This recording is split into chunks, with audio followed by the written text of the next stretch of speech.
বিসমিল্লাহির রহমানির রহিম।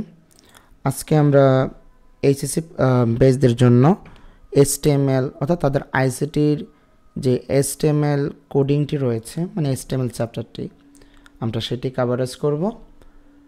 আমরা আজকে বেসিক থেকে একটি ক্লাসের মাধ্যমেই, মানে একটি ভিডিওর মাধ্যমেই বেসিক থেকে আমাদের এইচএসসি আইসিটি বইয়ের মধ্যে যতগুলো ট্যাগ HTML এর ভিতর আলোচনা করা হয়েছে এবং অ্যাট্রিবিউট, আমরা সবগুলোই আলোচনা করব ধারাবাহিকভাবে এবং সহজভাবে, অর্থাৎ অতি সহজেই আমরা প্র্যাকটিক্যালি আমরা এটিকে বোঝানোর চেষ্টা করব এবং আপনারা সেই অনুযায়ী যদি আপনাদের অনুশীলন চালিয়ে যেতে পারেন তাহলে কথা দিচ্ছি ইনশাল্লাহ এই একটি টিউটোরিয়াল ভিডিওর মাধ্যমেই আপনার HTML ফুল চ্যাপ্টারটি একবারই সহজ হয়ে যাবে।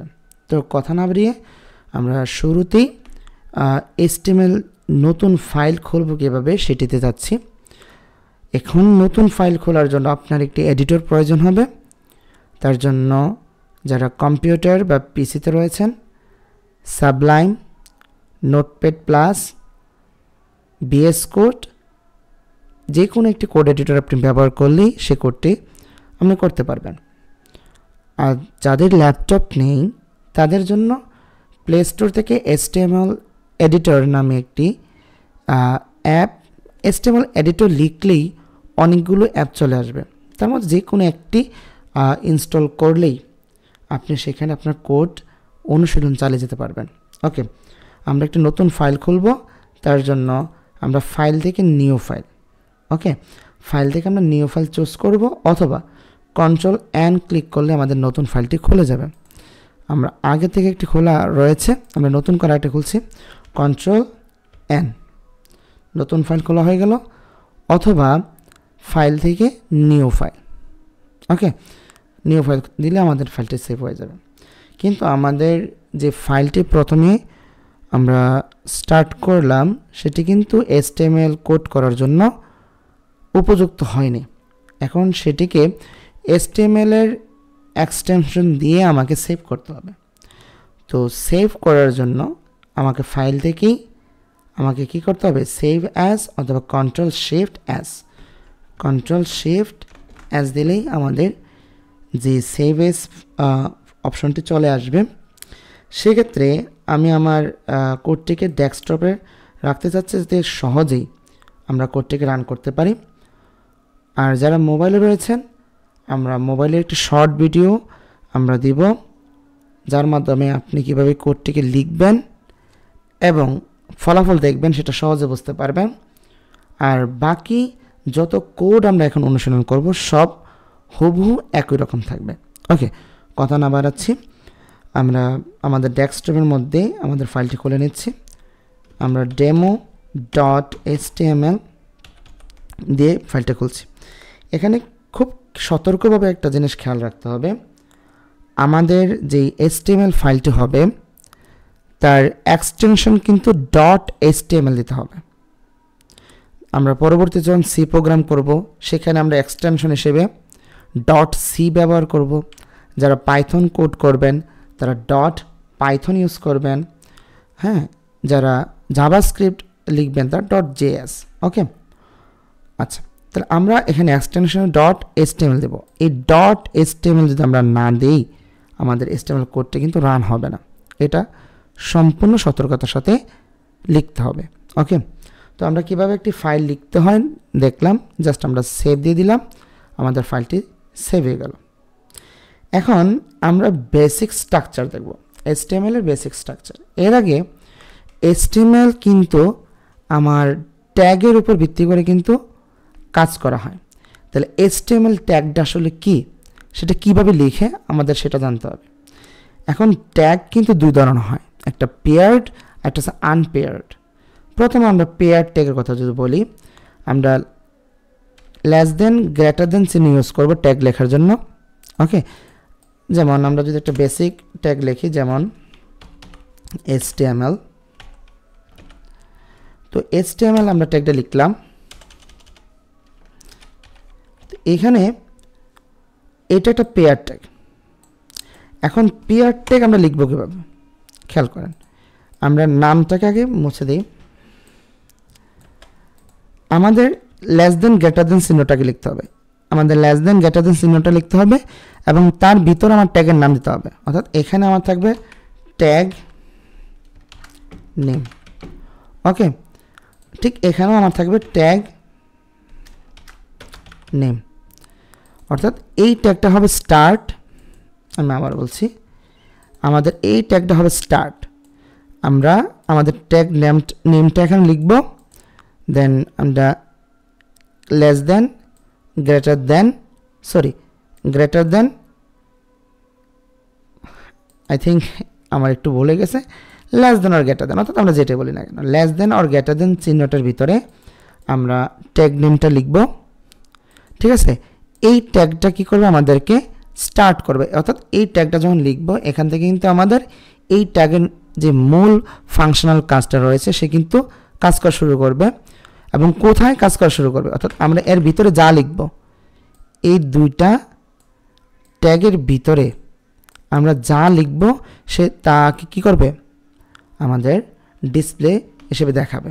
ওকে, তো এক্ষেত্রে এই ট্যাগটা তো আমরা এখানে স্টার্ট করলাম, এখানে যা লিখব এই ট্যাগের অধীনে সে পারফর্ম করা শুরু করবে।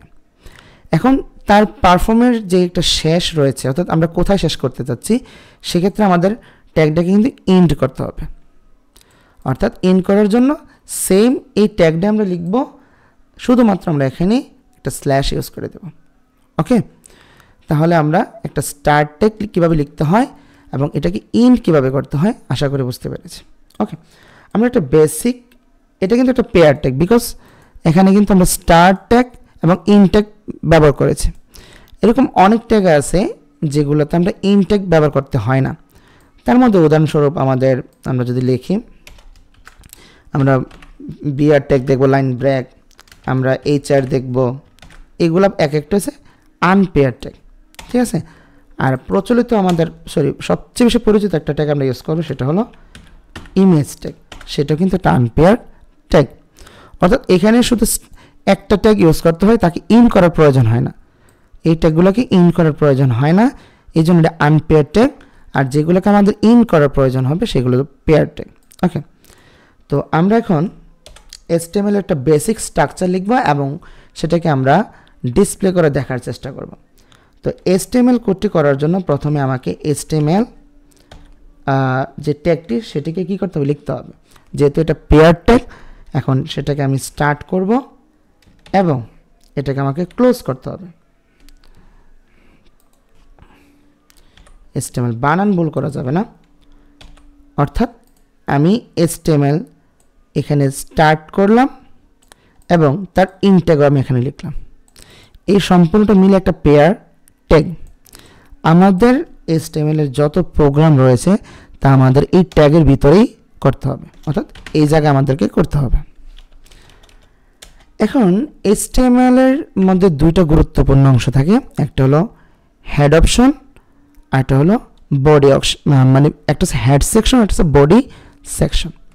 এখন হেড কি কাজ করে, বডি কি কাজ করে আমরা সেটা দেখব, এবং দুইটাই পেয়ার ট্যাগ। তাহলে কি করতে হবে, আমাদেরকে লেস দেন হেড লিখলাম, দেন আমাকে কি করতে হবে, হেড ক্লোজ করতে হবে। ওকে, তাহলে আমি হেড ট্যাগ এখানে লিখে ফেললাম।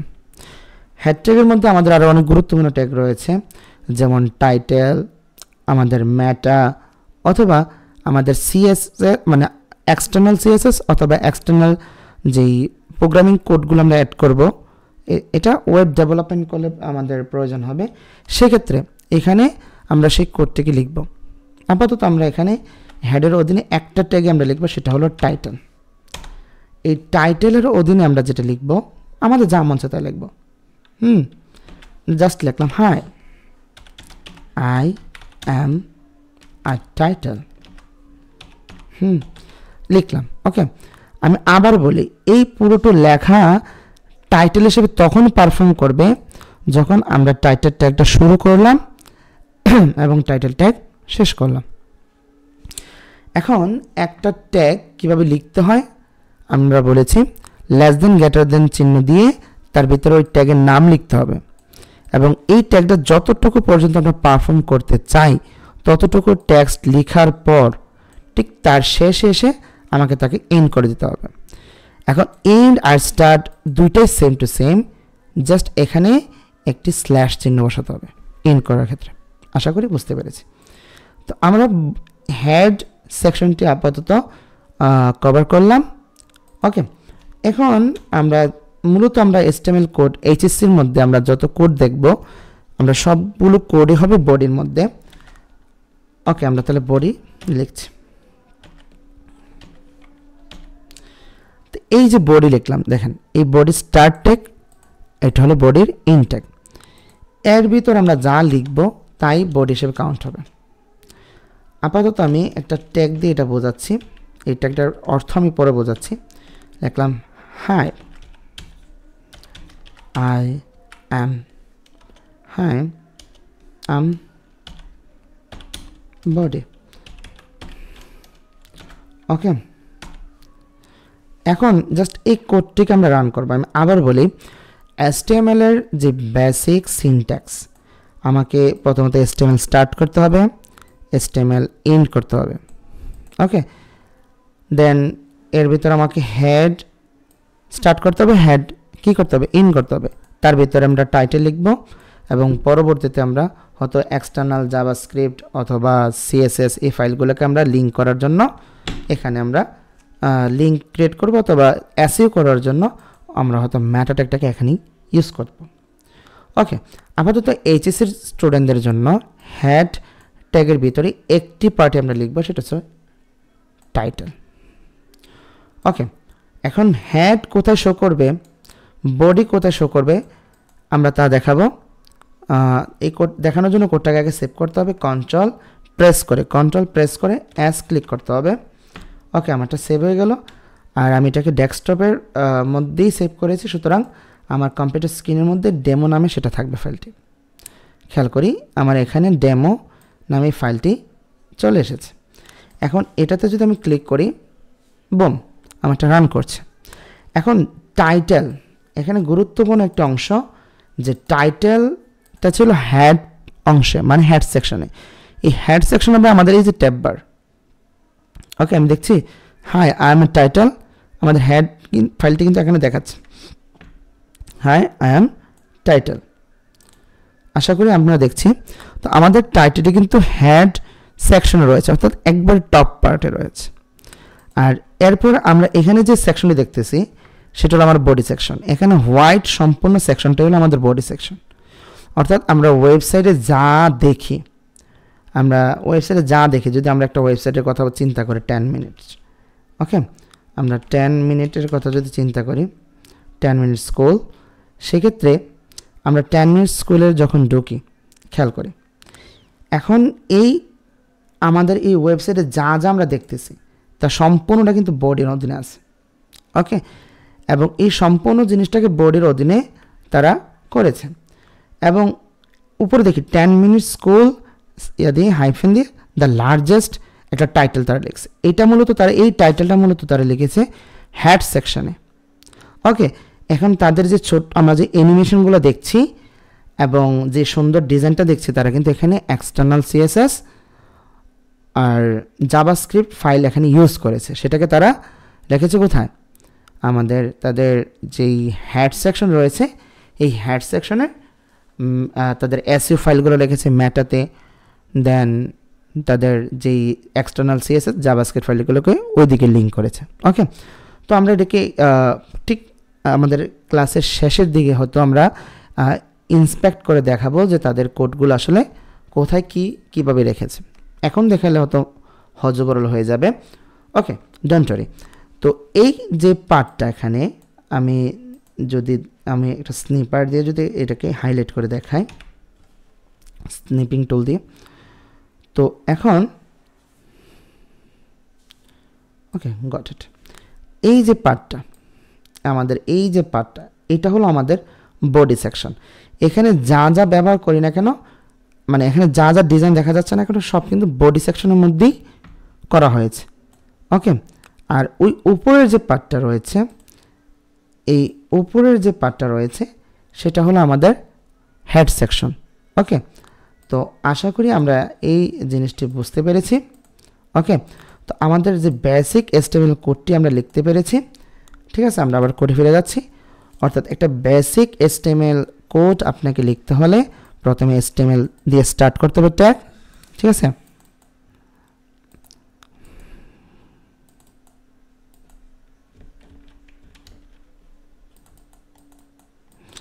তারপর কি করতে হবে? আচ্ছা, আমি এটাকে আবার দেখাচ্ছি। আমার কোডটা আবার কীভাবে লিখতে হবে দেখি। আমাকে প্রথমত বেসিক HTML ট্যাগ দিয়ে লিখতে হবে। ঠিক আছে, তো বেসিক HTML ট্যাগটা কী হবে? আমাদের ম্যাটা প্রয়োজন নেই, এই ম্যাটা সেকশনটা আমরা বাদ দিয়ে দিচ্ছি। এটা হলো আমাদের একটা বেসিক। আমরা এটাকে সাজিয়ে নিই। ওকে, এখন এখানে HTML ট্যাগ আমাদেরকে স্টার্ট করতে হবে, HTML ট্যাগ শেষ করতে হবে। মনে রাখতে হবে, এটা না দিলেও আমাদের চলবে। এখানে HTML ট্যাগ আমাকে স্টার্ট করতে হবে, HTML ট্যাগ এখানে শেষ করতে হবে। এর ভিতরে আমার HTML এর যাবতীয় কোড লিখতে হবে। এখন HTML এর অধীনে আমার দুটো গুরুত্বপূর্ণ কোড আর ট্যাগ হলো আমাদের হেড এবং বডি। এখন হেডের অধীনে আমাদের থাকবে কি? এখানে টাইটেল। হেডের অধীনে আমাদের থাকবে টাইটেল। এই টাইটেলের মধ্যে আমরা টাইটেল লিখব, আমরা ডেমো HTML দিলাম। ওকে, আপাতত এবার এই বডির ভিতর আমরা কোডগুলো লিখব, আমাদের সকল কোড আমরা এই বডির মধ্যে লিখব। এখন বডির মধ্যে আমরা কি ট্যাগ লিখব বা কি কোড করব? ধারাবাহিকভাবে আমরা সবগুলো কোডই করব, বাট কোড কিভাবে করব এটা গুরুত্বপূর্ণ।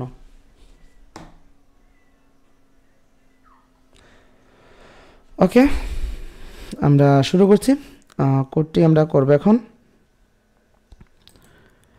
তো এক্ষেত্রে আমরা প্রথমে হেডিং ট্যাগের সাথে পরিচিত হব। দেন আগে ট্যাগটাকে আসলে কীভাবে লিখতে হয় এটা আগে আমরা বোঝার চেষ্টা করব। যেমন হেডিং ট্যাগ যদি লিখি আমি H1, এটা সবচেয়ে বড় হেডিং ট্যাগ দিয়ে আমি এটাকে ক্লোজ করব। ওকে, তো কোড কিভাবে লিখতে হয়? প্রথমত ট্যাগ স্টার্ট করতে হবে এবং তাকে ইন করতে হবে, এবং তার ভিতরে আমরা যা লিখব তাই কিন্তু তার হেডিং পার্ট হিসেবে পারফর্ম করবে। ওকে, আমি যদি এখানে লিখি জাস্ট লিখে দিলাম হেডিং। ওকে, এখন হেডিং লেখার পর এই কোডটা কিন্তু হেডিং হিসেবে আমার ওয়েবসাইটে শো করবে। ওকে, তো এটা একটা বেসিক স্ট্রাকচার আমার HTML এর। আশা করি আমরা ততটুকু বুঝতে পেরেছি। ওকে, এখন আমরা যদি এটাকে রান করি আমরা আমাদের কোডটি কিন্তু আবার দেখতে পাবো। আমরা একটু রিফ্রেশ করি, দেখি হেডিং ট্যাগ কিন্তু আমাদের এখানে শো হচ্ছে। ওকে, তাহলে বেসিক HTML কোড কিভাবে লিখতে হয় আমরা তা দেখলাম, এবং হেডের টাইটেল অংশ আমাদের কোথায় থাকবে সেটাও আমরা দেখলাম। এখন আমাদের যে জিনিসটি জানতে হবে সেগুলো হলো আমাদের যে HTML এর যে এলিমেন্ট, আমরা HTML এর এলিমেন্টগুলো সম্পর্কে জানবো। তার বেসিক একটা ট্যাগটা আমরা দিলাম, the H1 ট্যাগ। এখন তার অধীনে কিন্তু আরও অনেকগুলো ট্যাগ রয়েছে, অর্থাৎ আরও 6টা ট্যাগ আমার রয়েছে। আমি একটু অ্যালাইনমেন্ট করে নিই। ওকে, এই H1 আর H1 যে ক্লোজ করলাম এই ট্যাগটি, আমাদের এরকম প্রায় 6টা হেডিং ট্যাগ রয়েছে। ঠিক আছে, এখন এটা হবে H2, আমরা ভুল হয়ে গেছে, এটা H2, এটা হবে আমাদের H2। এটা খেয়াল করতে হবে আমাদের কোডের এই যে ট্যাগের নাম আর এখানে যে ট্যাগের নাম দুইটা সেম থাকতে হবে। ঠিক আছে, অর্থাৎ এটা দিয়ে বোঝাচ্ছে H2 ট্যাগ স্টার্ট, এটা দিয়েছে H2 ট্যাগ এন্ড। ওকে, আশা করে বুঝতে পেরেছি। আমরা এবার এই H1 এটাকে আমরা লিখে দেব 3, তারপর এটাকে লিখে দেব আমরা 4,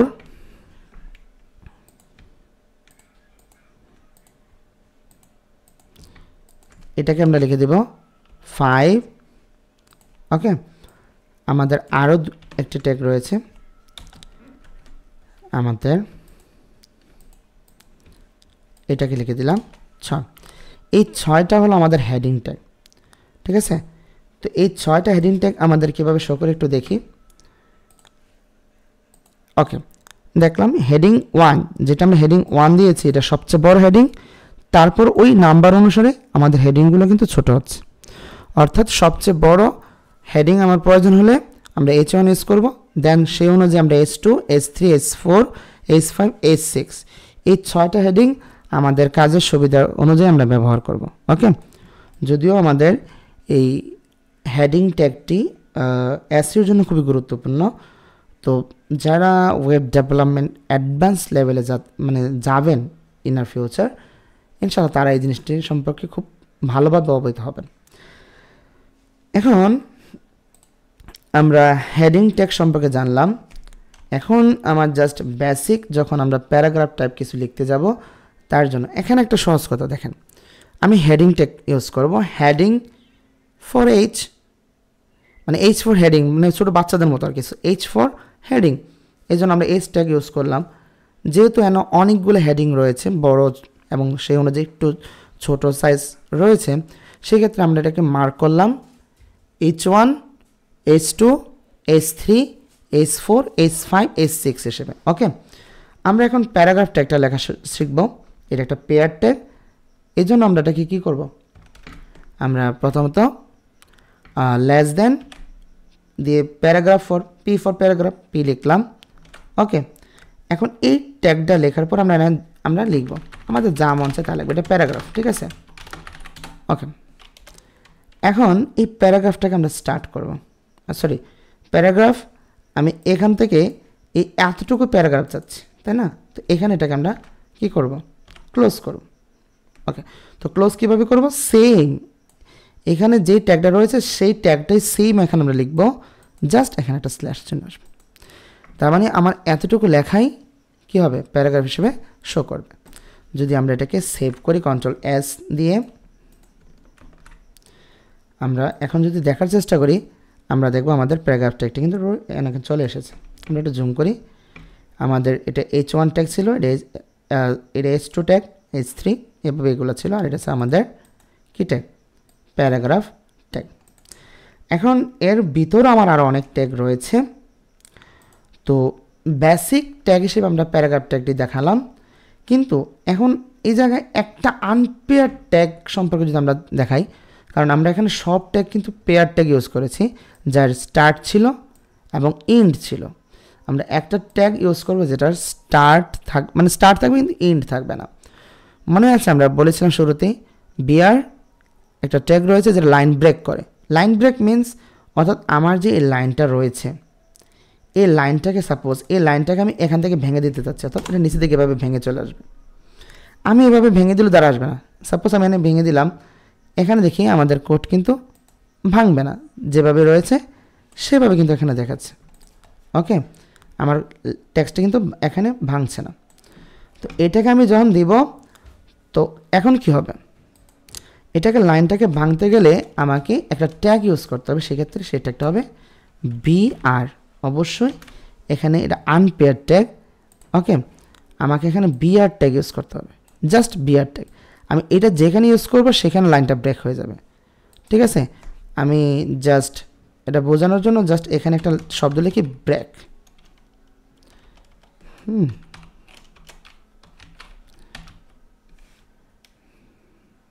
সরি, এখানে জাস্ট ব্রোক একটা শব্দ লিখলাম। হ্যাঁ, দেখি আমাদের এই ব্রোক শব্দের পরে কিন্তু লাইনটা ভেঙে যাবে। তো আমরা যদি একটু খেয়াল করি, দেখি এই ব্রোক শব্দের পরে কিন্তু আমাদের এখানে কিন্তু লাইনটা ভেঙে গিয়েছে। আমরা এখানে কিন্তু বিআর ট্যাগটি ইউজ করেছিলাম। তো আশা করি আমরা যেই বেসিক যেই HTML এর যে এলিমেন্ট মানে ট্যাগ, সেটা সম্পর্কে আমরা জানতে পেরেছি। এবং এখানে আমরা পেয়ার ট্যাগ হিসেবে H1 এর 6টা ট্যাগ দেখলাম এবং প্যারাগ্রাফ দেখলাম। দেন আমরা একটা আনপেয়ার ট্যাগ বিয়ার ট্যাগকে আমরা দেখলাম। ওকে, তো এতটুকু আমরা বুঝতে পেরেছি। তো আমাদের এই অংশটা কমপ্লিট করার পর আমরা একটু অ্যাট্রিবিউট সম্পর্কে জানার চেষ্টা করব। অ্যাট্রিবিউট জাস্ট এইটা মাথায় রেখে, অ্যাট্রিবিউট কিন্তু আমাদের ট্যাগের ভিতরে লিখতে হয়। আমাদের অ্যাট্রিবিউটটা কার ভিতরে লিখতে হবে? ট্যাগের ভিতরে। ওকে, তো আমরা যদি একটা অ্যাট্রিবিউট লেখার চেষ্টা করি, তো আমরা আগে একটা কমেন্ট লাইন তৈরি করি। আচ্ছা, এখানে একটা গুরুত্বপূর্ণ জিনিস, আমরা কমেন্ট সম্পর্কে যদি একটু আপনাদেরকে বোঝানোর চেষ্টা করি, কমেন্ট কীভাবে দিবেন।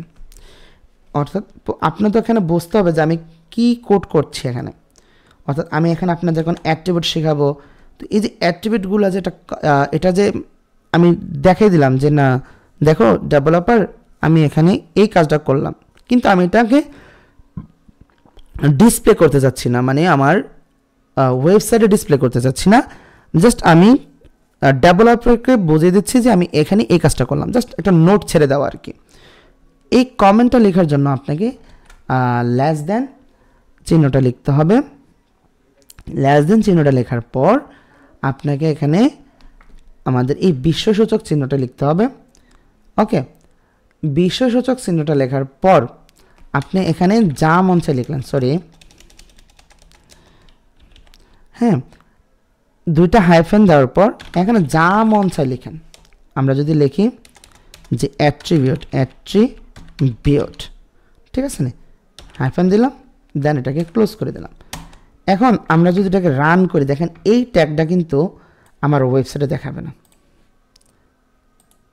এই ট্যাগটা কিন্তু ওয়েবসাইটে দেখাচ্ছে না, ঠিক আছে, কোথাও কিন্তু দেখাচ্ছে না, বিকজ আমরা এটাকে কমেন্ট হিসেবে লিখলাম। এটা শুধু ডেভেলপার যখন এই কোডটিকে রিড করবে তখন এই কোডের ভিতরে এটাকে দেখবে, এটাই কোড ছাড়া আর কোথাও রান করবে না। আশা করি আমরা এই বেসিক কমেন্ট লেখাটা আমরা শিখতে পেরেছি। আমরা আবার অ্যাট্রিবিউটে ফিরে যাই। অ্যাট্রিবিউট সবসময় আমাদের কোডের ভিতরে লিখতে হয়। তো আমাদের বহুল প্রচলিত একটা অ্যাট্রিবিউট আমরা ব্যবহার করব, মানে খুব বিখ্যাত একটা ট্যাগ ব্যবহার করবো যেটা দিয়ে আমরা ওয়েবসাইটের লিঙ্কের কাজটা করে থাকি, সেটা হলো আমাদের অ্যাঙ্কর ট্যাগ। আমরা পরবর্তীতে এটা বিস্তারিত আলোচনা আসবো, বাট অ্যাট্রিবিউট কীভাবে লিখে তা শেখানোর জন্য আমরা এটা লিখব। তো প্রথমত অ্যাঙ্কর ট্যাগ লেখার জন্য অ্যাঙ্কর, এ ফর অ্যাঙ্কর, তাহলে এ হবে তার ট্যাগ। কীভাবে ট্যাগ লিখে? লেস দেন এ, ওকে লিখলাম, দেন এটা ক্লোজ।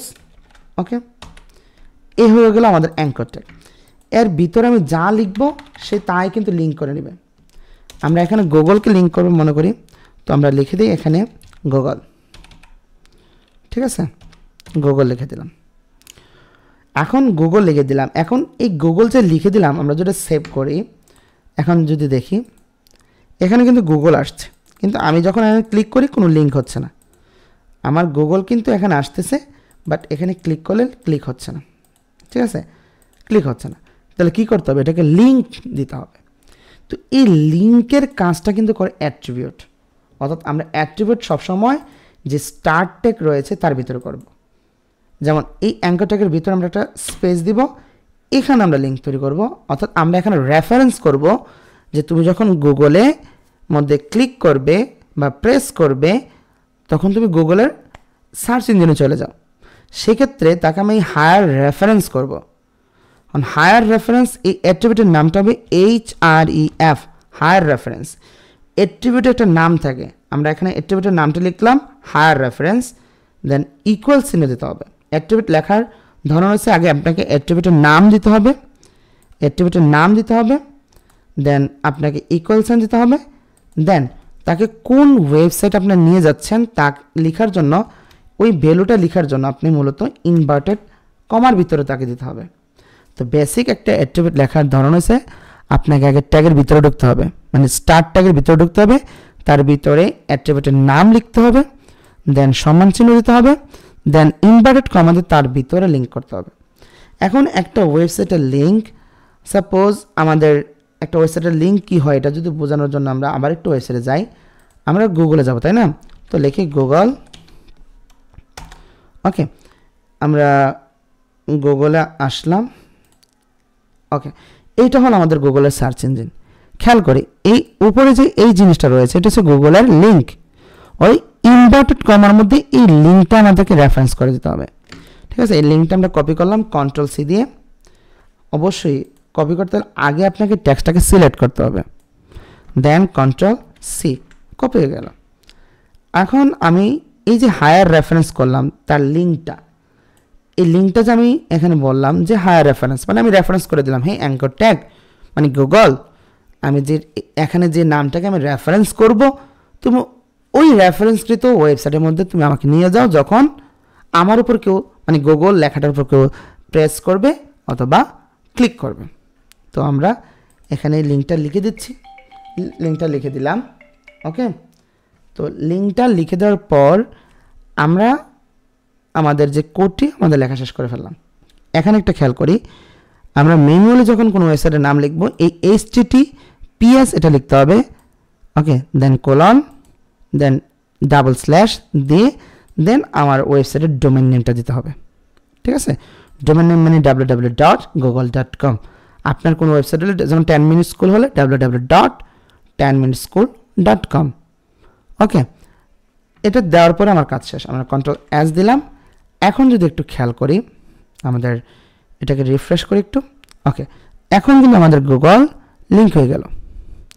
এখন যখন আমি গুগলে ক্লিক করব সে কিন্তু আমার গুগলের সার্চ ইঞ্জিনে নিয়ে যাবে। ক্লিক করলাম, আমাকে সার্চ ইঞ্জিনে নিয়ে গিয়েছে।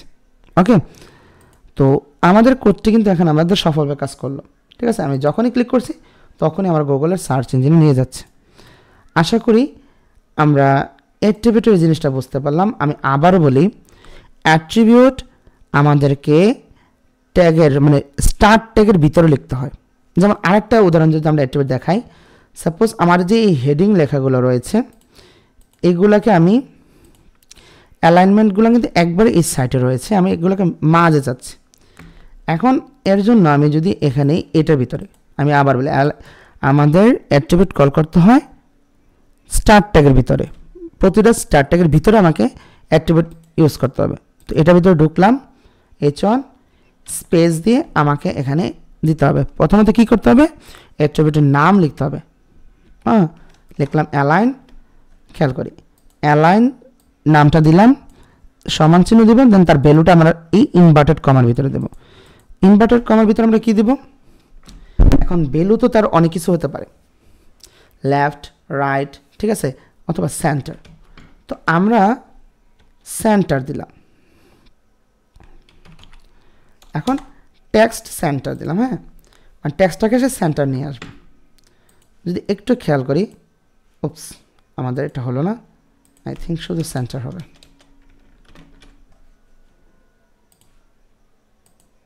ওকে, শুধু সেন্টার হবে, টেক্সট সেন্টার না।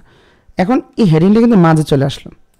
এখন কেন আসলো, আমি এই হেডিংয়ের স্টার্ট ট্যাগের ভিতরে তাকে আমি একটা অ্যাট্রিবিউট মানে অ্যাট্রিবিউট দিয়ে তাকে একটা কমান্ড দিলাম যে হেডিং তুমি তো এখন লেফটে আছো, তুমি মাঝে চলে আসো।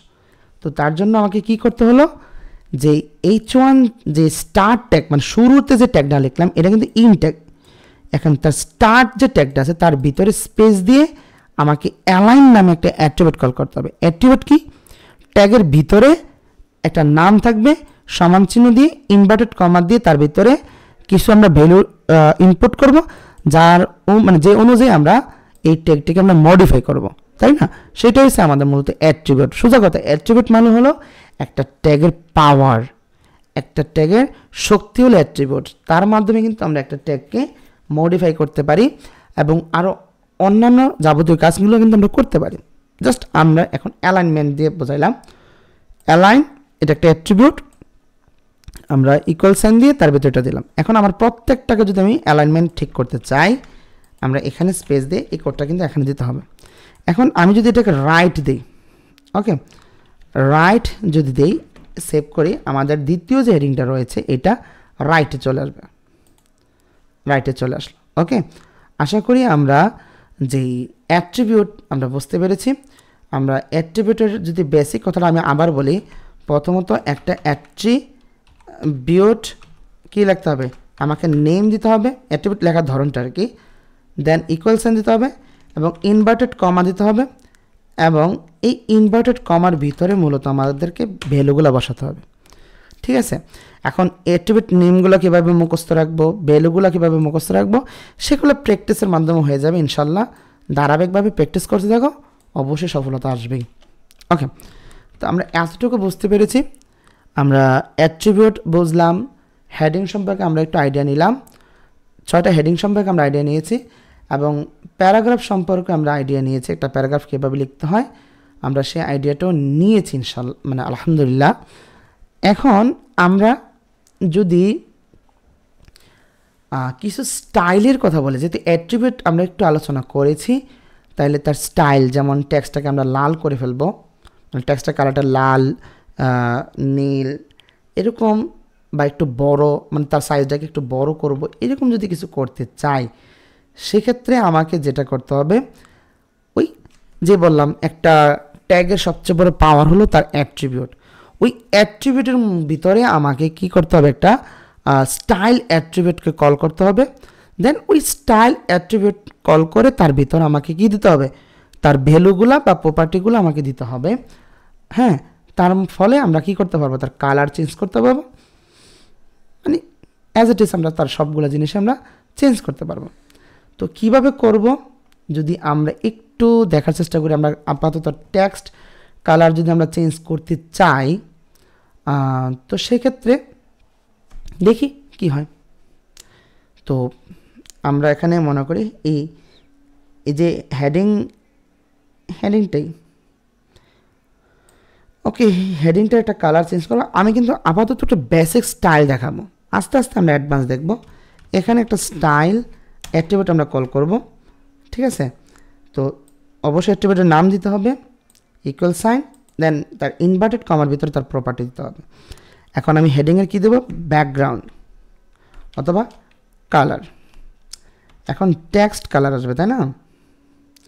এখন এখানে কিন্তু আমার অনেক কিছু শো করতেছে, আপনাদের শো করবে না, এটা মাথায় রাখতে হবে।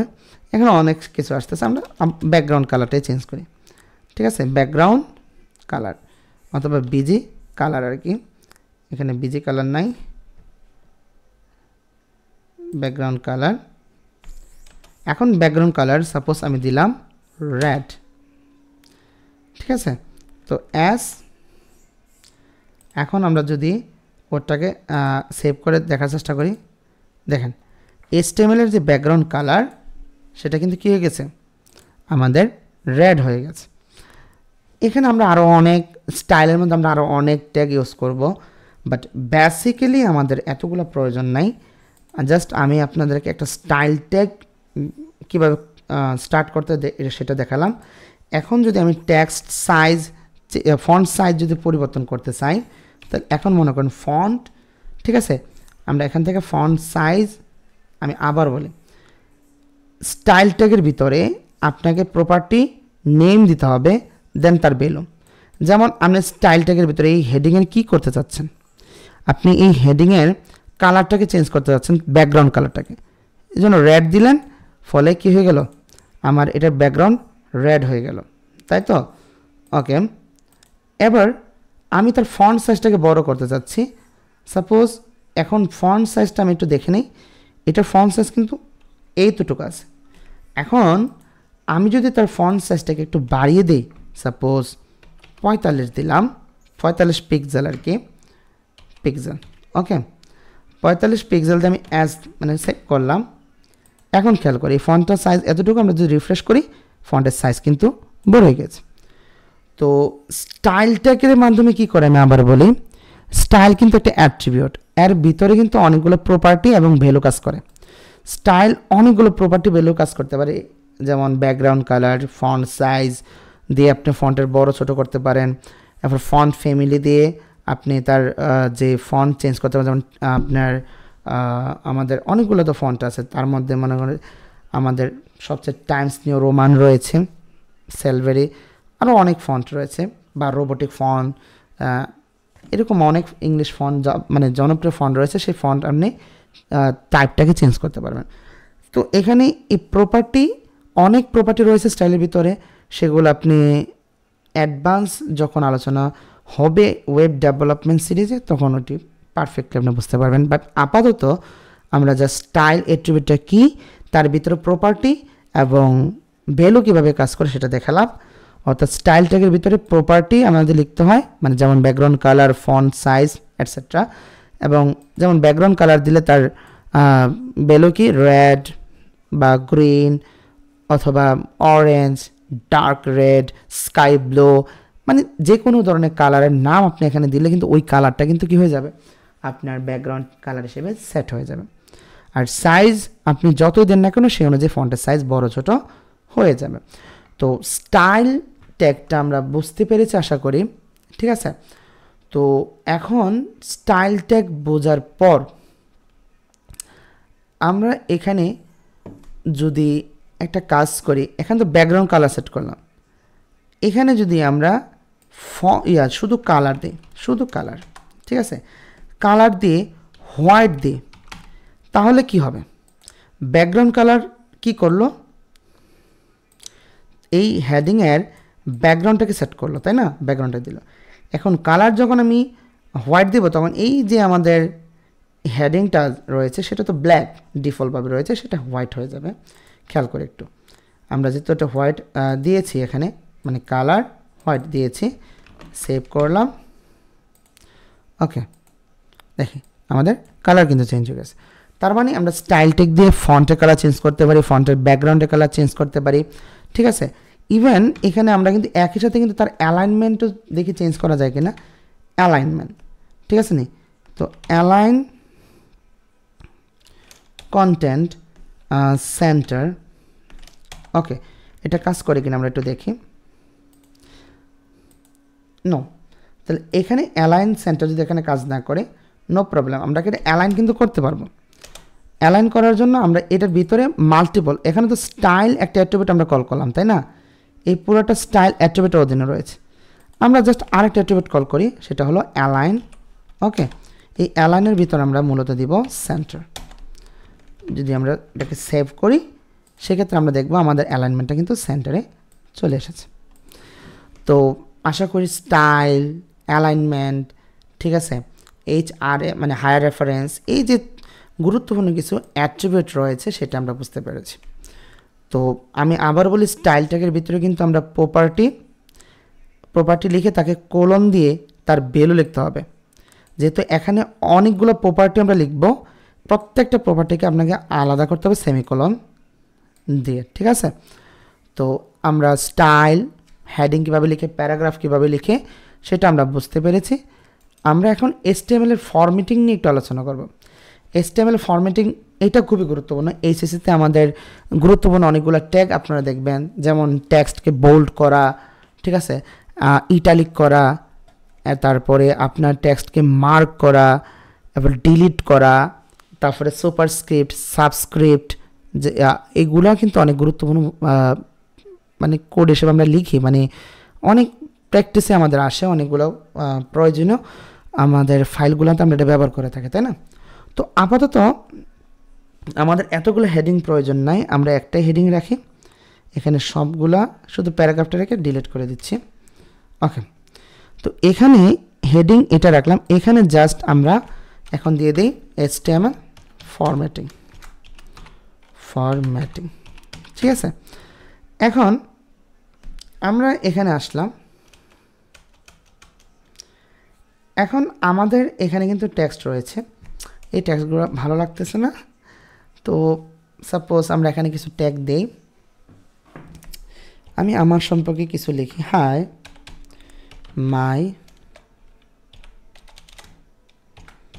মাই name is Bahar, I am a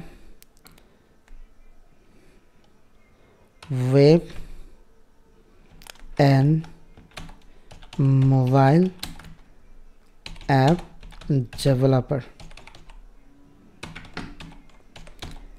and I also graduate in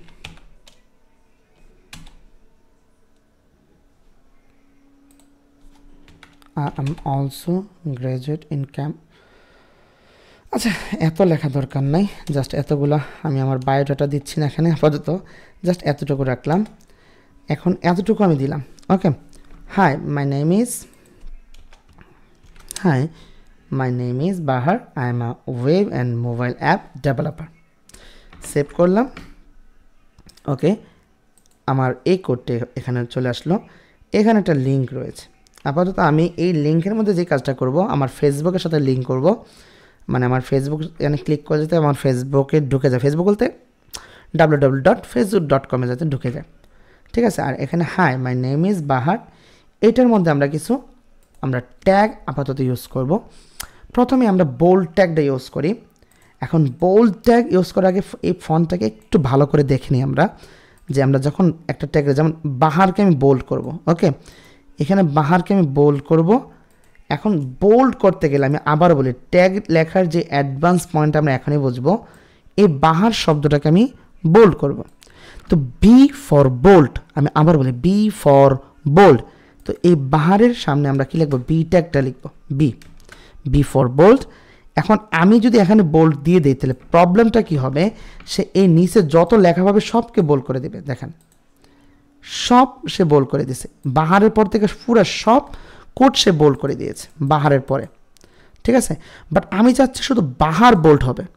তো সেক্ষেত্রে আপনাকে অবশ্যই, আপনি বোল্ড ট্যাগ তো স্টার্ট করলেন, তাহলে সে এখান থেকে বোল্ড করে স্টার্ট করবে, যতক্ষণ না ইন্ড করবেন সে ততক্ষণ বোল্ড হতেই থাকবে। তো আমি চাচ্ছি বাহারের পরে বোল্ড করা থেমে যাক, তাহলে এখানে বোল্ড ট্যাগটাকে ক্লোজ করতে হবে। বোল্ড ট্যাগটাকে আমরা ক্লোজ করলাম। আবার যদি আমরা এটাকে দেখার চেষ্টা করি, বুম, শুধু বাহার শব্দটা এখানে বোল্ড, বাকি সব শব্দ কিন্তু নর্মাল। এখন আমি চাচ্ছি বাহার এই নামের নিচে একটা আন্ডারলাইন চলে আসুক, একটা নিচে দাগ চলে আসুক।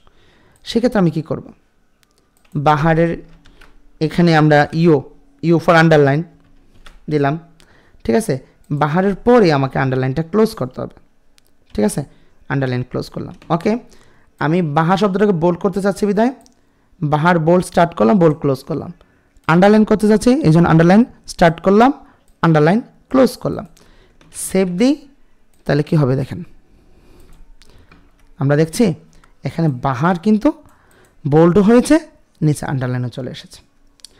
এখন আমি চাচ্ছি যে আমি যে মোবাইল অ্যাপ ডেভেলপার, এই ডেভেলপার শব্দটা কী হয়ে যাক, ইটালিক হয়ে যাক, শুধু ডেভেলপার শব্দটা ইটালিক হয়ে যাক।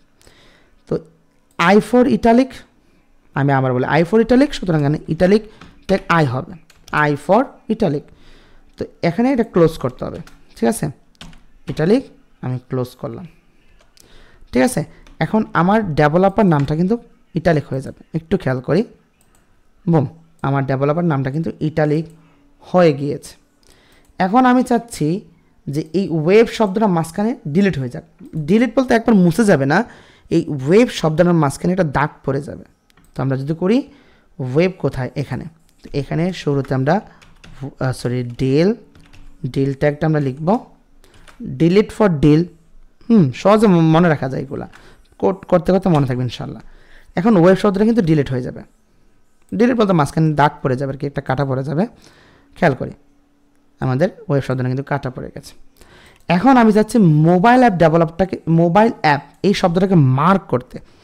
মার্ক কী করে একটু দেখব, কিন্তু ট্যাগটাকে কীভাবে মনে রাখবেন, M for mark, so mark, M for mark, sorry এখানে মার্ক পুরোটা শব্দ উল্লেখ করতে হবে। ঠিক আছে, মার্ক দেন মার্ক ক্লোজ। ঠিক আছে, এস। আমরা যদি এবার দেখার চেষ্টা করি, দেখেন আমার কিন্তু মোবাইল অ্যাপ এটা কী হয়ে গেল, মার্ক হয়ে গেল, মানে একটা ইয়েলো কালার চলে আসলো, মার্ক করে দিল। ঠিক আছে, তো এখানে এই বেসিক ট্যাগগুলো আমরা দেখেছি।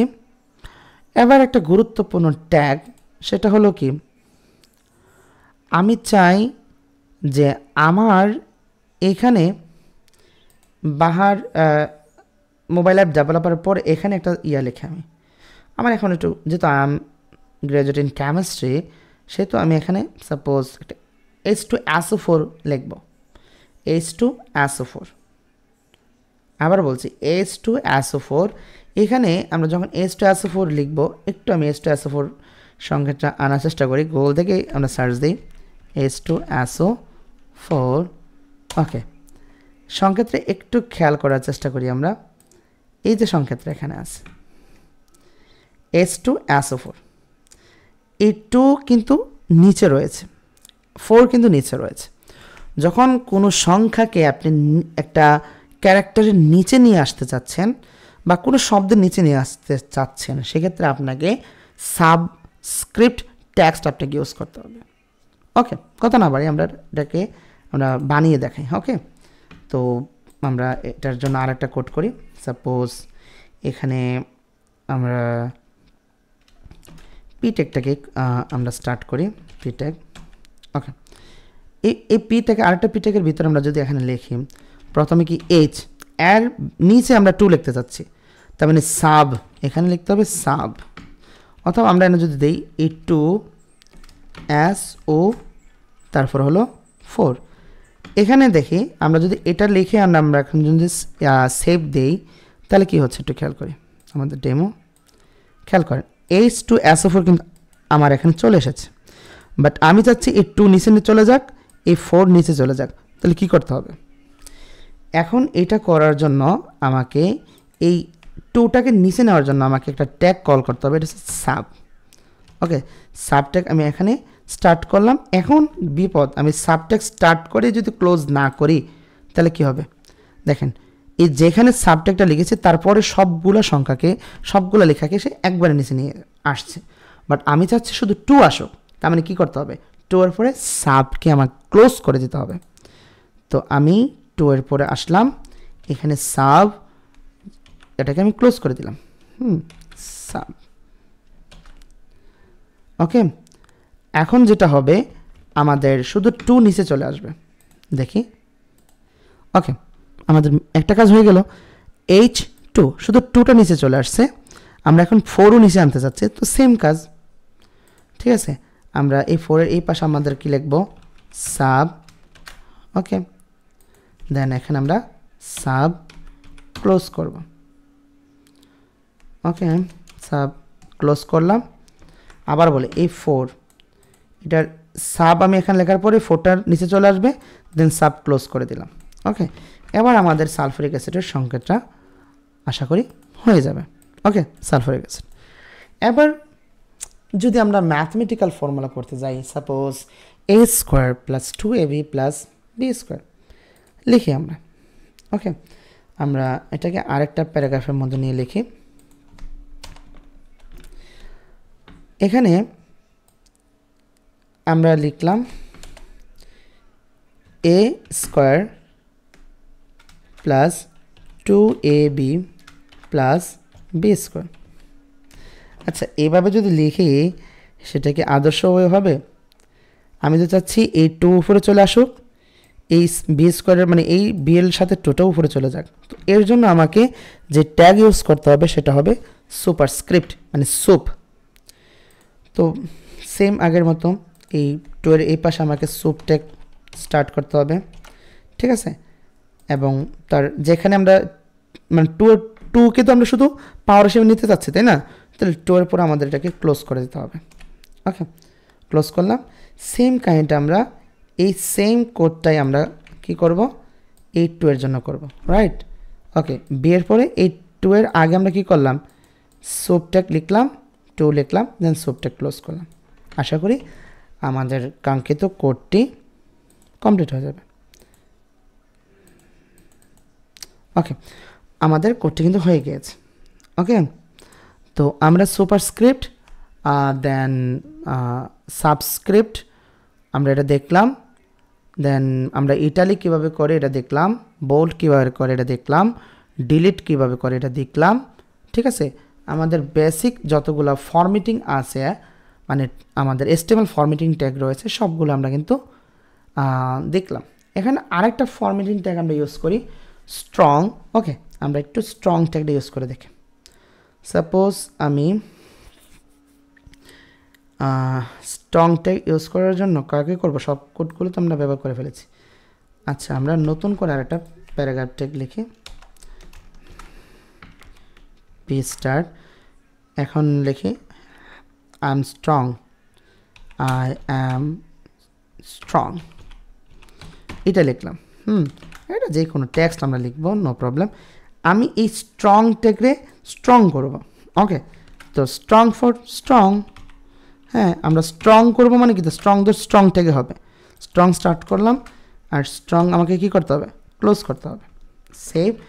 এখন বেসিক্যালি স্ট্রং কী করে আমরা যদি একটু দেখি, খেয়াল করি, স্ট্রং আর বোল্ডের কাজটা কিন্তু অনেকটাই সেম। স্ট্রং কী করে, একটা লেয়ারকে বোল্ড করে, নর্মালি বিটাও কিন্তু বোল্ড করে, ওকে। তো স্ট্রং আর বোল্ডে প্রায় কাছাকাছি, একটু ডিফারেন্স, এটা আমরা পরবর্তীতে হতে জানবো যখন আমরা অ্যাডভান্সে যাব। তো আমরা ফরম্যাটিং যে ট্যাগগুলো রয়েছে বেসিক HTML সেটা দেখলাম। এখন আমাদের গুরুত্বপূর্ণ যেটা হলো সেটা হলো আমরা এখন ইমেজ আনার চেষ্টা করব। আচ্ছা, ইমেজ পার্টটা আমরা পরে দেখাচ্ছি।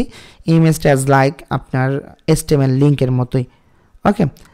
আমরা এখানে এখন সবচেয়ে গুরুত্বপূর্ণ যে আলোচনাটা করব, যেটা HSC পরীক্ষার্থী স্টুডেন্টদের জন্য খুবই গুরুত্বপূর্ণ, সেটা হলো আমাদের লিস্ট। তো আমরা লিস্ট যদি আলোচনা করতে চাই, লিস্ট দুই ধরনের হয়, অর্ডার লিস্ট, আনঅর্ডার লিস্ট, ওকে। তো সাপোজ আমি মনে করি সাপোজ একটা স্টুডেন্ট লিস্ট করব, স্টুডেন্ট লিস্ট 1 স্টুডেন্টের নাম থাকবে, 2 স্টুডেন্টের নাম, 3 স্টুডেন্টের নাম, এরকম থাকবে, ওকে। তো এটা যদি আমরা করি, তো আমাদের এখনের কাজ আমরা যেটা করব, স্টুডেন্ট লিস্ট তৈরি করব।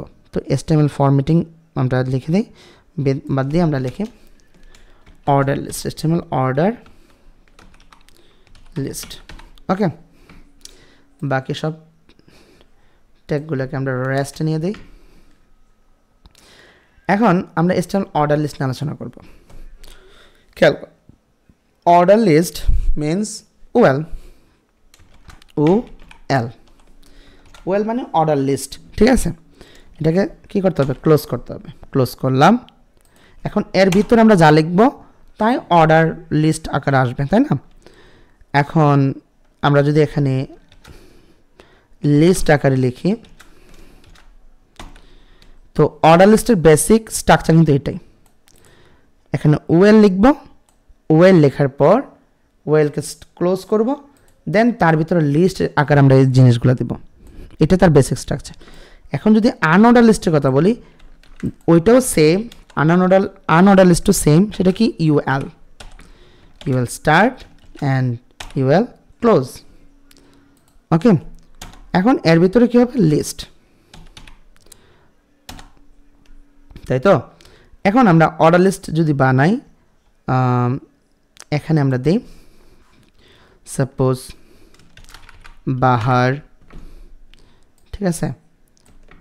তারপরে আমরা এটাকে সেম কপি করি,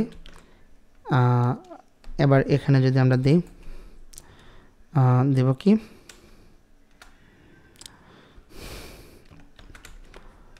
মার্জো,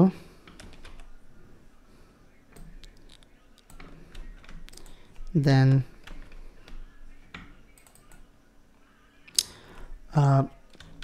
নূপুর, একজন ছেলে, ইনসাফ হবে না, এটা না মানে আরও আর কি দেওয়া যেতে পারে, তৌকির, ওকে। আমরা আরও নাম অ্যাড করতে পারি, এখানে অনেকগুলো নাম আসতে পারে, মাত্র 2বার থাক, সমস্যা নেই। এখন অর্ডার লিস্ট কী হয় আমরা যদি একটু চেক করার চেষ্টা করি, সেভ দিলাম। খেয়াল করি অর্ডার লিস্টটা একটু খেয়াল করি, সে কিন্তু অর্ডার আকারে চলে আসছে, তাই না। আমি এখন সেম কোডটাকে যদি মানে এই অর্ডার লিস্টের সেম যে লিস্টগুলোকে আমি যদি এই সবগুলো লিস্টকে যদি আমি আনঅর্ডার লিস্টে দিয়ে দিই, মানে আনঅর্ডার লিস্টের ভিতরে, তাহলে কী হবে খেয়াল করি। আই থিঙ্ক ডিফারেন্সটা বুঝতে পেরেছি।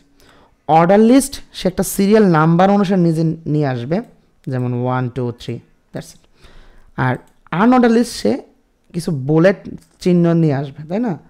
যেমন এখানে ডেস্ক আসতে পারে, স্কোয়ার আসতে পারে, সার্কেল আসতে পারে, এটসেট্রা।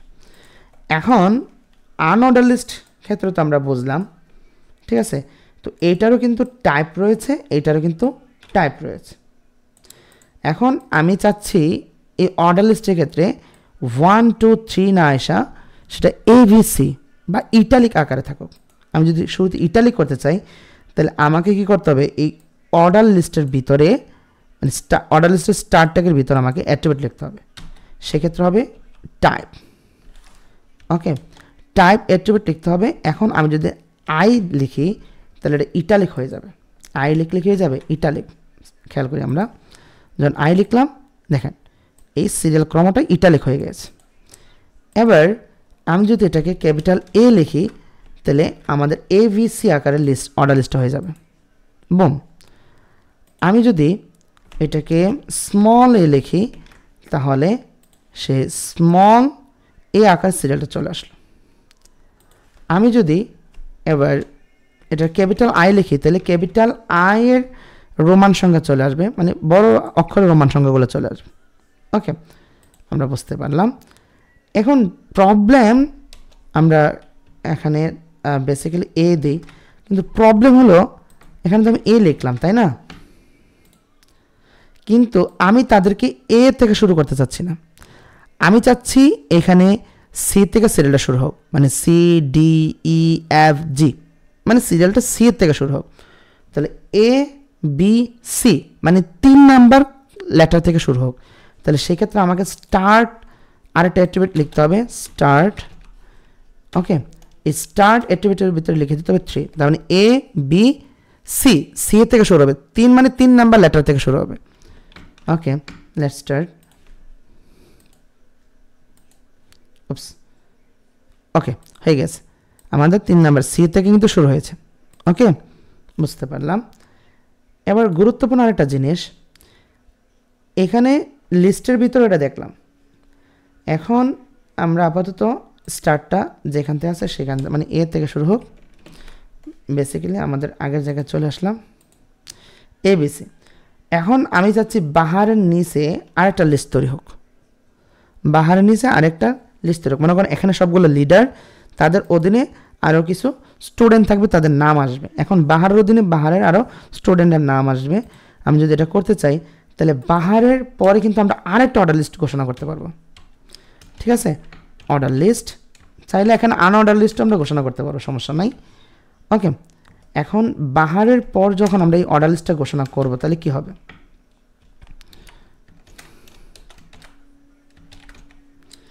ওকে লিখলাম। আমার স্টুডেন্ট নাম যদি লিখি নূপুর,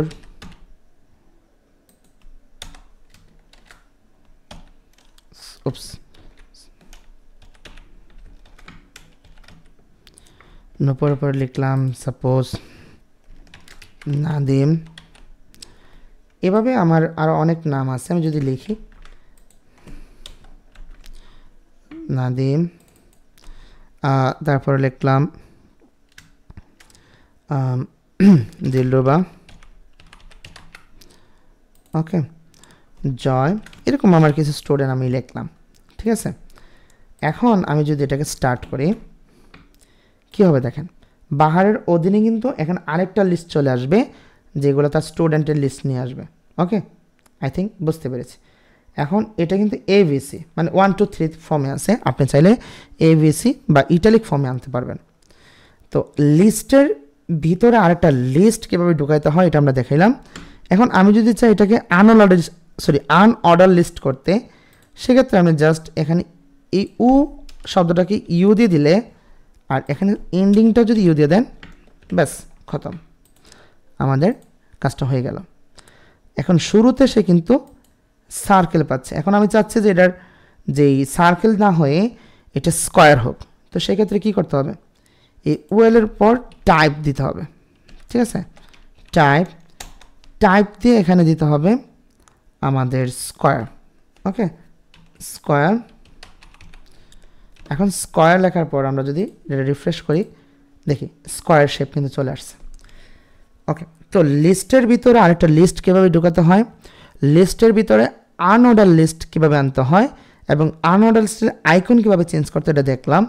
আমার আরও কিছু আইকন রয়েছে, আমি যদি এই স্কোয়ারের জায়গায় যদি ডেস্ক দিই, ডেস্ক, তাহলে আমার ডেস্ক আইকন চলে আসবে। ওকে, মানে ফিল আপ মানে ফিল সার্কেল মতো চলে আসবে আর কি। তো এটা বুঝতে পেরেছি। তো অর্ডার লিস্টের ভিতরে কিন্তু একটা আনঅর্ডার লিস্ট আনা যেতে পারে। এখন আমরা চাইলে কিন্তু এই এই পুরো আনঅর্ডার লিস্টের ভিতরে মানে এখানে নূপুরের পরে মনে করেন চাইলে আমরা আরেকটা লিস্ট দিতে পারবো। বুম, এখন নূপুরের পরে আমি এখানে কিন্তু আরেকটা লিস্ট আমি এখানে দিয়ে দিলাম। ফরমেশনটা একটু অধীনে বোঝাই দেয়। ওকে, এখন নূপুরের অধীনে কিন্তু আরেকটা লিস্ট তৈরি হয়ে গেল যদি আমরা দেখি। ওকে, নূপুরের অধীনে আমরা আরেকটা লিস্ট কিন্তু তৈরি করতে পারি এবং সেটা যদি চাই আমরা লিস্ট করতে পারি অর্ডার লিস্ট, তাও পারবো। ওকে, তো আশা করি আমি অর্ডার লিস্ট আনঅর্ডার লিস্ট দুইটাই আপনাদেরকে আমি বোঝাতে পেরেছি এবং সহজভাবে বোঝাতে পেরেছি। ওকে, তাহলে এখন অর্ডার লিস্ট আনঅর্ডার লিস্ট যখন আমার মোটামুটি শেখা হয়ে গেল, তাহলে আমাকে এখন শিখতে হবে কি, আমাদের সবচেয়ে গুরুত্বপূর্ণ আরেকটি জিনিস, সেটি হলো আমাদের টেবল। এখন টেবল, আমরা একটা বেসিক টেবল তৈরি করব। এখন টেবিল তৈরি করার আগে টেবিলে কি থাকে, কলাম এবং রো।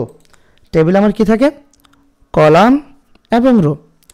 তো কলাম এবং রো তৈরি করার জন্য ওকে আমরা আমাদের সব পার্ট মানে লিস্ট পার্টটাকে আমরা ডিলিট করে ফেলি। তাহলে আমরা এখন আলোচনা করব HTML টেবল।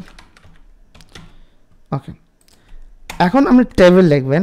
টেবিলের জন্য কি করতে হবে, টেবল ট্যাগ ইউজ করতে হবে। ওকে, আমরা টেবল ট্যাগ ইউজ করলাম, table start table close. Okay, এখন একটা টেবিলের ভিতরে দুইটা গুরুত্বপূর্ণ জিনিস থাকে, একটা হলো কলাম আর একটা হলো আমাদের সারি।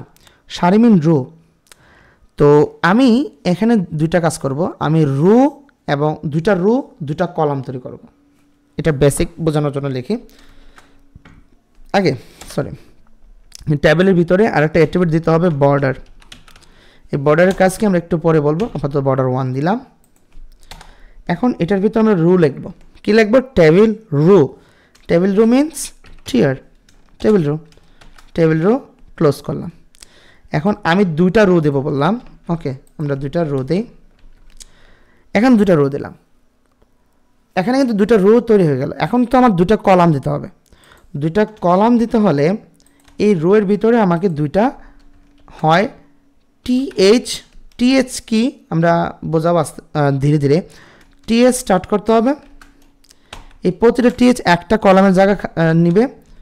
আমি যদি আরেকটা টিএচ লেখার চেষ্টা করি, মানে এই জিনিসগুলো হচ্ছে কোডের যে ব্যাপারটা, আমি আবার বলি কোডের যে ব্যাপারটা, আপনি যখন রিয়েল টাইম লিখে তার ফলাফলটা নিজেই দেখবেন, তখন আপনার যে সরাসরি যে এক্সপিরিয়েন্সটা, সেটাই মূলত আপনাকে মানে দক্ষ করে তুলবে। ঠিক আছে, এখন টিএস লিখলাম, সাপোজ এটা লিখলাম কল 1, এটা কি ছিল, আমি আবার বলি প্রথম সারিতে না, প্রথম সারির প্রথম কলাম কল 1, হ্যাঁ, অ্যান্ড আমরা রো 1 দিলাম, প্রথম মানে প্রথম সারির প্রথম কলাম। ঠিক আছে, তাহলে এরপরটা কি হবে, এটা আমাদের কি করেছিলাম, এটা হবে কলাম 2 বাট রো 1 হবে। ওকে, আমরা একটু যদি এটা দেখার চেষ্টা করি, খেয়াল করে এটা কি ছিল। আচ্ছা, আমরা ওইটাও কমপ্লিট করি, তাহলে আমাদের ফিল হবে।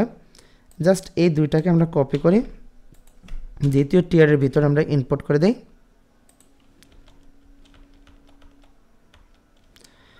তাহলে এটা হবে কল 1, ঠিক আছে, রো 2, কল 2, ঠিক আছে, রো 2। আমরা এখন যদি এটারে ইয়া করার চেষ্টা করি, ওকে, এখানে খেয়াল করি আমাদের এইটা, এই প্রথম যে ইয়াটা আছে আমাদের কল 1 আর রো 1, এটা আর এটা আমাদের প্রথম কলাম, তাই না? এভাবে হচ্ছে আমাদের প্রথম কলাম, এটা একটা কলাম, দুইটা কলাম, আর এটা হলো কি একটা সারি, আর এটা হলো মানে এটা হচ্ছে প্রথম সারিটা আমাদের, আর এটা হলো আমাদের দ্বিতীয় সারিটা। তো আমাদের টিআর দিয়ে কী করে, আমরা যেহেতু টিআর দুটা লিখেছি, অর্থাৎ প্রথম টিআরটা আমি যদি একটা কাজ করি, এই টিআরটাকে আমি একটু আপাতত একটু সময়ের জন্য আমরা যদি ডিলিট করে ফেলি, তাহলে আমার এই টিয়ার কী করে আমরা এখনই বুঝবো। দেখেন টিয়ার কিন্তু এই সারিটাকে নিয়েছে। এবার যদি দ্বিতীয় টিয়ারটা আমি নিয়ে আসি তাহলে কি হবে, দেখবেন দ্বিতীয় সারিটা চলে আসবে। ওকে, চলে আসলো। এখন কলাম কি করলো, কলাম যেটা আমরা টিএইচ দিয়ে লিখলাম এটা আমরা টিডি দিয়েও লিখতে পারি। টিডি মানে টেবিল ডাটা, টিএইচ মানে টেবিল হেডিং, ঠিক আছে।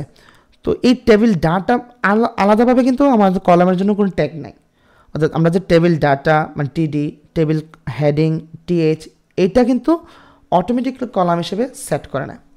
বাট আমাদের কি করতে হয়, টেবিলটা বানাতে গেলে রো বাই রো কাজ করতে হয়। অর্থাৎ আমাদের প্রথম টিয়ারের মধ্যে আমরা এটা করি, যার মধ্যে যে প্রথম টিয়ার লিখবো, অর্থাৎ আমরা যে টিয়ার প্রথম কল করলাম এটা হলো এটা, তাই না। এখন প্রথম যে টিডিটা টিএসটা কল করলাম সেটা হবে আমাদের কল 1, তারপরে যে টিএসটা কল করবে তা হবে কল 2, এখানে তারপরে যে আরেকটা টিএস কল করি সেটা কল 3। যেমন আমি যদি এখানে আরেকটা টিএস কল করি, দেখি একটা টিয়ার মানে একটা সারির মধ্যে কিন্তু আরেকটা টিএস কল করতেছি, তার মানে এটা আরেকটা কলাম হবে। সেক্ষেত্রে এটাকে আমি কল 3 দিয়ে দিই, বাট সে একই সারিতে থাকবে। আমরা খেয়াল করি সে কিন্তু এখানেই থাকবে, এই জায়গাটাতে থাকবে কল 3, মানে একই সারির মধ্যে থাকবে। ওকে, সে একই সারির মধ্যে কিন্তু রয়েছে। সেম আমরা যদি নিচের মানে এই সেম জিনিসটাকে যদি আমরা এখানে দিই তাহলে সে কী হবে, কল 3 হবে কিন্তু রো 2 এর, মানে 2 নাম্বার রো এর কল 3 হবে।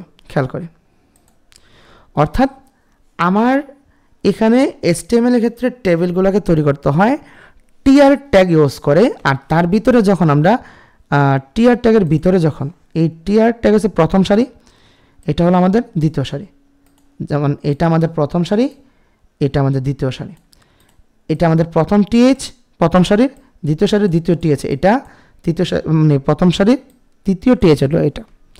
মানে টিএইচটা কলাম আকারে ভাগ হয়ে যাবে বা টিডিও কলাম আকারে ভাগ হয়ে যাবে, বাট টিআর আমরা ট্যাগ হিসেবে লিখতে হবে, ঠিক আছে। আপাতত আমরা এটা আমি আবার বলি, যখন রিয়েল টাইম প্র্যাকটিস করুন তখন এগুলো উপলব্ধ হবে। আমরা যদি টিএস এর জায়গায় টিডি দেই সে কিন্তু কাজ করবে, টিডি।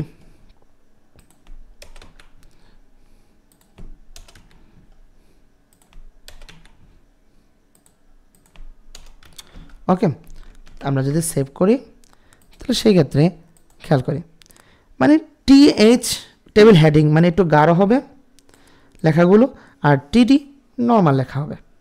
ওকে, তো বেসিক একটা HTML যেই টেবিল রয়েছে সেই টেবিলটা আমি আশা করি আপনাদেরকে আমি বোঝাতে পেরেছি, ঠিক আছে। এখন আসল কথা হলো আমি যে বর্ডারটা লিখলাম, এখন বর্ডারের কাজটা কি, এখন বর্ডারের যে কাজটা সেটা কি করে, আমি যদি বর্ডারটাকে মুছে ফেলি তাহলে জিনিসটা আমি বুঝবো, তাই না। ওকে, বর্ডারটা মুছে ফেলি মানে বর্ডারই আসবে না, বর্ডার শো করবে না, এই যে কোডের যে চারপাশে যে বর্ডারগুলো রয়েছে সেগুলো শো করবে না, বুম, কোনো বর্ডারই শো করছে না। কিন্তু এই জন্য আমরা এখানে কি করেছি, বর্ডার 1 একটা ভ্যালু দিয়ে আমরা বর্ডারটাকে নিয়ে এসেছি, অর্থাৎ এই লাইনগুলোকে নিয়ে এসেছি। এখন আমরা যদি একটু খেয়াল করি লাইনগুলোর মাঝে কিন্তু স্পেসিং রয়েছে, মানে খালি জায়গা রয়েছে, সেইগুলোকে আমরা কী করবো এখন রিফিল করার চেষ্টা করবো, মানে খালি জায়গা যেন না থাকে। সেই ক্ষেত্রে আমাদের যেটা করতে হবে, টেবিলের ভিতরে টেবিলটাকের ভিতরে আমাকে সেলস স্পেসিং দিতে হবে। সেলস স্পেসিংটাকে কী করে দিতে হবে, আমাকে 0 করে দিতে হবে। এই সেলস স্পেসিংটা যদি আমি 0 করে দিই তাহলে এই ফাঁকা জায়গাগুলো আর থাকবে না। ওকে, তো আশা করি আমাদের যে বেসিক যে HTML টেবিলটি রয়েছে আমরা বুঝতে পেরেছি, ঠিক আছে। তো এখন আমি এই জিনিসটা বোঝার পর HTML এর টেবিলের মধ্যে সবচেয়ে গুরুত্বপূর্ণ যে জিনিসটা হলো কল স্প্যান আর রো স্প্যান। এখন কল স্প্যান আর রো স্প্যানটা যদি একটু বোঝানোর চেষ্টা করি, আমি এই যে প্রথম যে কলামটা রয়েছে আমি এই দুইটা জায়গায় আমি আপাতত না লিখি বোঝানোর জন্য,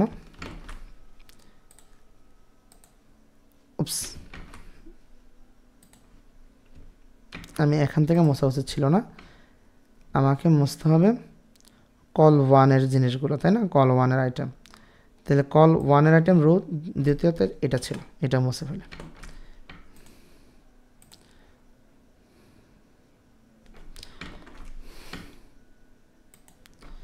না আপাতত থাকুক, এটা মানে আমি কি করতে যাচ্ছি আমি আপনাকে বলছি।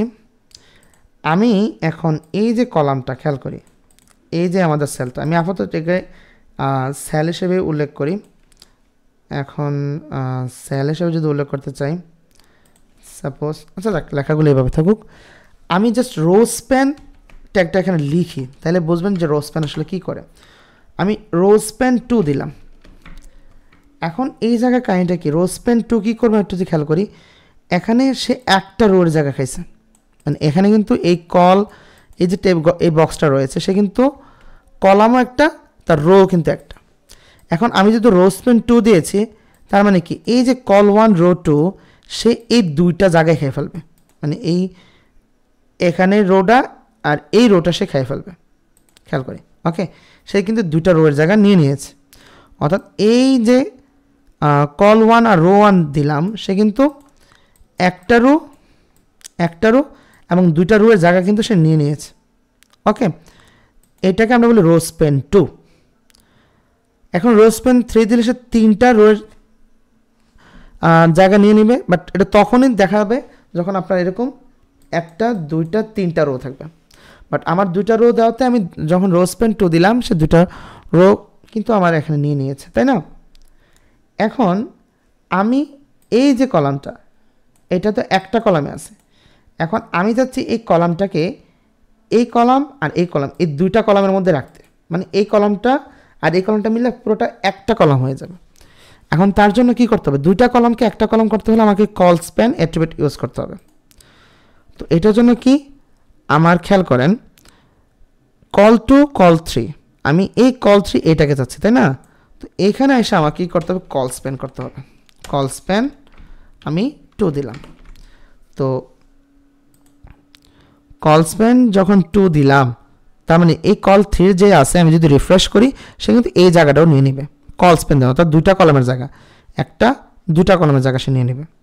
রো স্প্যান 2 দেওয়াতে সে দুইটা রোর জায়গা নিয়ে নিয়েছে। আমরা একটু রিফ্রেশ করি। ওকে, আই থিঙ্ক আমরা কল স্প্যান এবং রো স্প্যানের জায়গাটা বুঝতে পেরেছি। সে এখানে কী করছে, দুইটা কলামের জায়গা নিয়ে নিয়েছে আর সে দুইটা রো এর জায়গা নিয়ে নিয়েছে। আশা করি আমরা এটা বুঝতে পেরেছি। এখন এটার আরও অনেক জটিল কিছু আমাদের আরও কাজ রয়েছে, আমরা সে সবগুলো দেখাবো, বাট সেক্ষেত্রে আমরা পরবর্তীতে আমরা এইচএসসির যে বোর্ড কোশ্চেনগুলো রয়েছে তার সলভ ক্লাস হিসেবে আমরা একটা মাস্টার ক্লাস আমরা আবার আনবো, যার মাধ্যমে আমরা সাজেশন ভিত্তিক গুরুত্বপূর্ণ যে প্রজেক্টগুলো রয়েছে যেগুলো প্রতিবারই পরীক্ষায় আসে সেগুলো আমরা আলোচনা করব। ঠিক আছে, আমার এখানে আরেকটা ট্যাগ আমাদের আলোচনা করা একটু বাকি রয়েছে। এখানে আমরা ওই ট্যাগটি ইউজ করবেন, আমরা HTML টেবিল দিলাম, তাই না, বা টেবিল বর্ডার দিলাম। এখন আমি চাচ্ছি HTML টেবিল, আমি একটু কোডের মধ্যে যাচ্ছি, এই যে HTML টেবিল, এই টেবিলের নিচে একটা হরিজন্টাল লাইন তৈরি হোক। এখন এটা করার জন্য বেশি কঠিন কোনো কাজ না, আমি এখানে জাস্ট HR ট্যাগ ইউজ করব, আমার হরিজন্টাল লাইন ক্রিয়েট হয়ে যাবে। HTML এর পর কিন্তু এটা লিখতে হবে, তাই না? আমার হরিজন্টাল লাইন ক্রিয়েট হয়ে গেল, রাইট? ওকে, এখানে আমার আরেকটা গুরুত্বপূর্ণ ট্যাগ হয়তো আমি মিস করেছি, সেটা হলো আমাদের ইমেজ ট্যাগ।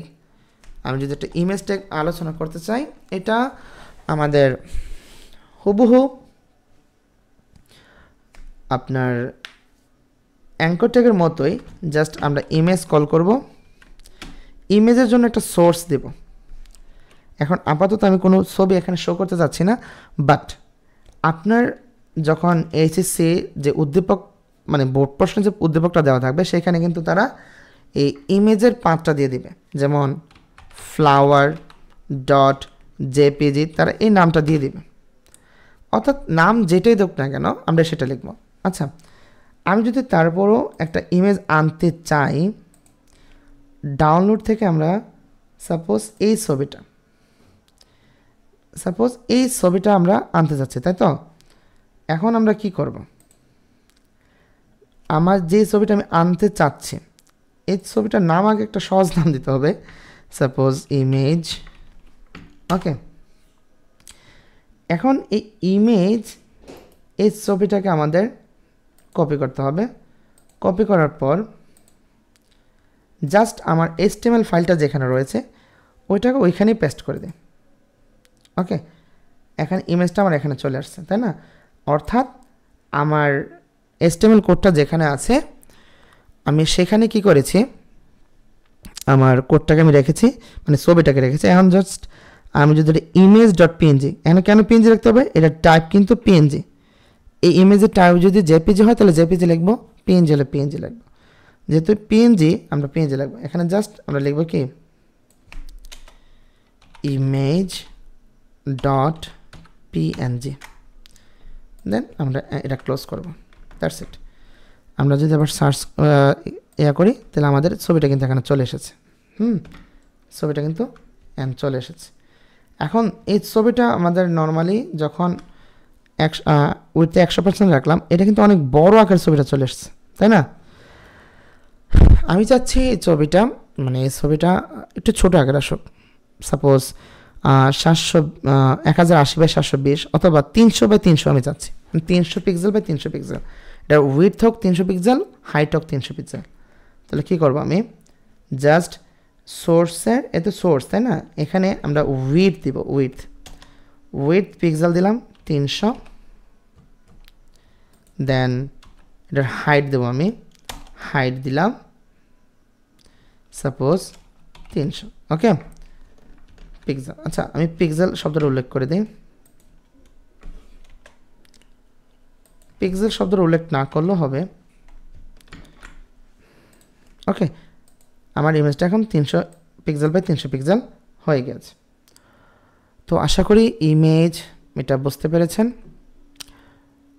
তো যদি আরও কোনো কোড আমাদের বা ট্যাগ বাকি থাকে অবশ্যই কমেন্ট করবেন। আর আশা করি যেই ট্যাগগুলো আমরা বোঝানোর চেষ্টা করেছি সেটি বুঝতে পেরেছেন। আমি আবারও বলি, আমার যে ক্লাসের মাধ্যমে আপনি যে কোডগুলো দেখেছেন, আপনি কোনো কিছুই শিখতে পারবেন না যদি এটি ধারাবাহিক দেখে দেখে প্র্যাকটিস না করেন।